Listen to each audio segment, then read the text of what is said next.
السلام علیکم ورحمت الله وبرکاته. خدای دې وکړي چې جوړ او روغ ویاست. نن له دې ویډیو سره راغلی یو چې څنګه کولی شو خپل د فیسبوک اکاونټ زیات سکیور کړو، یعنی له هیکرانو څخه یې وساتو. هغه څوک چې غواړي زموږ اکاونټ ته لاسرسی پیدا کړي له هغو څخه یې وژغورو. نو راځو په دغه طریقې سره موږ کولی شو چې خپل اکاونټ زیات سکیور کړو. لومړی که تاسو زموږ د یوټیوب چینل نه وي سبسکرایب کړی، چینل سبسکرایب کړئ، ویډیو لایک کړئ او له خپلو ملګرو سره یې شریک کړئ. راځو نن زه تاسو ته هغه اووه طریقې درښیم چې څنګه کولی شو خپل د فیسبوک اکاونټ سکیور کړو او له هیکرانو څخه یې خوندي کړو. د هغوی له جملې څخه یو هم دا دی چې خپل د فیسبوک د اکاونټ پاسورډ محفوظ وساتئ. هیڅکله له چا سره مه شریکوئ، حتی که ستاسو خاص ملګری ووایي چې ستاسو د اکاونټ پاسورډ راکړئ، نو د دې کار څخه تاسو پرهیز وکړئ. هیڅکله خپل پاسورډ له چا سره مه شریکوئ. او دوهم دا چې هیڅکله خپل د اکاونټ د داخلېدو معلومات چاته مه ورکوئ. په هغه کې د تلیفون نمبر، ادرس، د زیږېدلو تاریخ او همدارنګه هغه نوم چې تاسو په هغه سره خپل اکاونټ ته داخلیږئ هغه هیڅکله له خپلو ملګرو سره مه شریکوئ، ځکه د دغو معلوماتو په وسیله سره ستاسو ملګري کولی شي چې ستاسو اکاونټ ته لاسرسی پیدا کړي. دریم، کله چې په عمومي کمپیوټرانو کې چې نور خلک هم ورته لاسرسی لري، لکه د نیټ کیفي او همداسې د کتابتون کمپیوټران دي چې نور خلک هم ورته لاسرسی لري او تاسو د فیسبوک اکاونټ پکښې استعمالوئ، نو د دې کار څخه ډډه وکړئ. یا هم کله چې ستاسو کار خلاص شو نو خپل اکاونټ پکښې لاګ آوټ کړئ.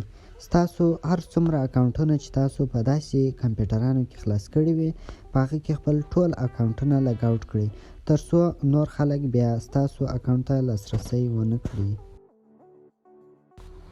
او څلرم، هیڅکله په فیسبوک کې د داسې خلکو ملګرتیا مه قبلوئ کوم چې تاسو یې نه پیژنئ. هغه خلک چې نه تاسو لیدلی وي، نه تاسو یې عکس لیدلی وي او نه تاسو اړوند معلومات لرئ، نو د هغه کس سره تاسو خپل په فیسبوک کې ملګرتیا مه کوئ. حتی ځینې خلک په عادي ژوند کې لا ملګرتیا نه کوي، نو باید په فیسبوک کې د داسې خلکو له ملګرتیا څخه ډډه وشي. راځو پنځم ته، وایي هیڅکله خپل په کمپیوټر یا تلیفون کې داسې سافټویر مه کاروئ چې هغه مالیشیوز یعنې خطرناک وي، یا هم داسې سافټویر وي چې تاسو یې اړوند هیڅ معلومات نه لرئ. په خطرناکه سافټویرونو کې اډویر دی، کمپیوټر ویروسونه دي، همداسې تورجان ویروسونه دي، راټکټونه او همداسې سپیویرونه پکښې شامل دي. دا هغه سافټویرونه دي چې د هغه په وسیله سره خلک کولی شي چې ستاسو اکاونټ ته لاسرسی پیدا کړي. نو د دې او د داسې سافټویرونو چې هغه تاسو هیڅ اړوند معلومات نه لري د هغوی له استعمال څخه ډډه وکړئ. راځو شپږم ته، وایي هیڅکله داسې لینکونه مه خلاصوئ چې تاسې ورباندې معلومات نه لرئ، که څه هم ستاسو خاصو ملګرو درسره لیږلي وي.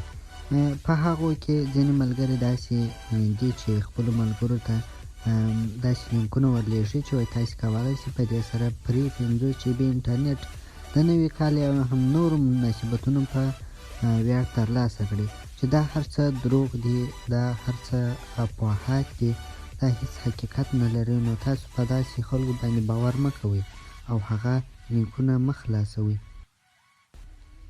او راځو وروستۍ برخې ته. په وروستۍ برخې کې زه تاسو ته دا توصیه کوم چې د ټولو سوشل میډیاګانو د ایکسټرا سکیورټي اپشنونو د لاندې ډولونو څخه حتما استفاده وکړئ، تر څو نور خلک یا هم هیکران ستاسو اکاونټ ته ننوځي. د هغوی څخه ځینې په لاندې ډول دي. اول یې 2 فاکتور اتنیکیشن دی. دا یو داسې اپشن دی کله چې تاسو دا فعاله کړئ نو هر کله چې تاسو په یو بل ډیوایس کې لوګین کیږئ نو ستاسو سیمې کارت ته هغه کود راستوي، بیا له هغه کود څخه تاسو نشئ کولی چې دغه خپل اکاونټ ته داخل شئ. او دوهم هم دا دی چې خپل د اکاونټ د سکیورټي چیک اپ هر وخت چې کوئ، تر څو هغه خلک معلوم کړئ چې ستاسو اکاونټ ته لاسرسی غواړي. خدای دې وکړي چې ویډیو مو خوښه شوې وي. د نور ویډیوګانو لپاره له موږ سره اوسئ. زموږ د یوټیوب چینل سبسکرایب کړئ، ویډیو لایک کړئ او له خپلو ملګرو سره شریک کړئ. تر بیا ښه وخت، ښې چارې، د الله په امان.